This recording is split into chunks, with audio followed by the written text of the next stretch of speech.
terkait masalah penanganan tindak pidana korupsi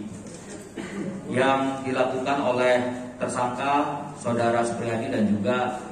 Saudari Nurhayati. Rekan-rekan media, sebelum saya menyampaikan perkembangan hasil penyidikan, saya perlu informasikan bahwa di dalam sistem peradilan pidana di Indonesia itu tidak hanya ada penyidik kepolisian, tetapi juga ada kejaksaan untuk melakukan penuntutan, dan juga ada pengadilan dan juga ada lembaga lainnya.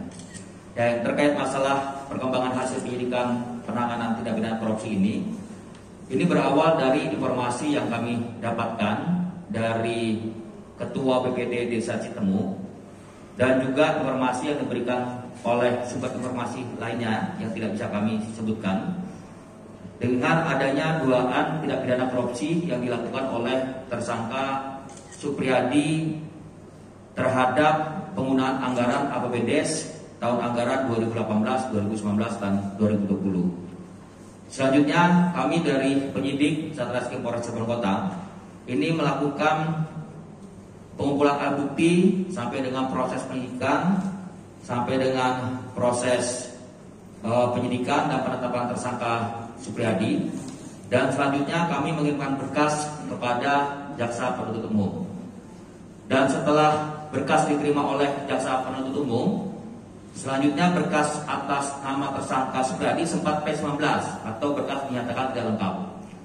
Selanjutnya penyidik melengkapi berkas sesuai dengan petunjuk-petunjuk yang diarahkan oleh jaksa penuntut umum dan mengirimkan kembali kepada jaksa penuntut umum untuk tahapan selanjutnya. Dan setelah itu ada petunjuk lagi dari jaksa penuntut umum yang dituangkan di dalam berita acara koordinasi dan konsultasi, di mana petunjuknya itu adalah agar kepada Saudari Nurhayati dilakukan pemeriksaan secara mendalam karena perbuatan Saudari Nurhayati sebagai bendahara keuangan itu termasuk pelanggaran atau termasuk kategori perbuatan melawan hukum, karena perbuatannya tersebut telah memperkaya dari Saudara Supriyadi. Atas dasar itulah penyidik dari Satreskrim Polres Cirebon Kota selanjutnya melakukan penyidikan lebih lanjut kepada Saudari Nurhayati dan selanjutnya mengirimkan berkas kembali kepada jaksa penuntut umum. Rekan-rekan sekalian, perlu kami informasikan kepada rekan-rekan sekalian bahwa di dalam hukum acara pidana sudah diatur ada kewajiban dari penyidik untuk melengkapi petunjuk-petunjuk sesuai dengan petunjuk yang diarahkan oleh jaksa penuntut umum. Dan kami juga memiliki kewajiban untuk melengkapi berkas paling lama 14 hari dari tanggal penerimaan berkas. Oleh karena itu, penetapan Saudari Nurhayati sebagai tersangka ini juga sudah sesuai dengan kaidah-kaidah hukum dan juga prosedur-prosedur hukum yang berlaku. Karena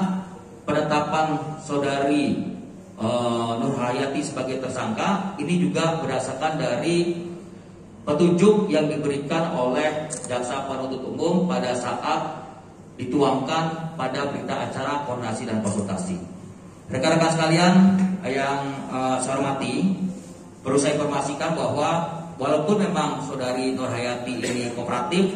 dalam memberikan keterangan kepada penyidik, namun tindakan yang dilakukan oleh Nurhayati masuk dalam rangkaian terjadinya tindak pidana korupsi yang dilakukan oleh Saudara Supriyadi. Dan setelah kita lakukan pendalaman dan pemeriksaan, ini dapat dibuktikan bahwa tindakan yang dilakukan oleh Saudari Nurhayati ini kategorinya termasuk perbuatan melawan hukum. Walaupun sampai saat ini kita masih belum dapat membuktikan bahwa Saudari Nurhayati menikmati uangnya, namun ada pelanggaran yang dilakukan dari tindakan yang dilakukan oleh Saudari Nurhayati, yaitu pasal 66 Permendagri nomor 20 tahun 2018 yang mengatur terkait masalah tata kelola, regulasi, dan sistem administrasi keuangan, di mana seharusnya Saudari Nurhayati sebagai bendahara keuangan atau kawat keuangan ini seharusnya memberikan uang kepada KAUR atau Kasih Pelaksana Kegiatan Anggaran dapat merugikan keuangan negara, dan tentunya ini melanggar pasal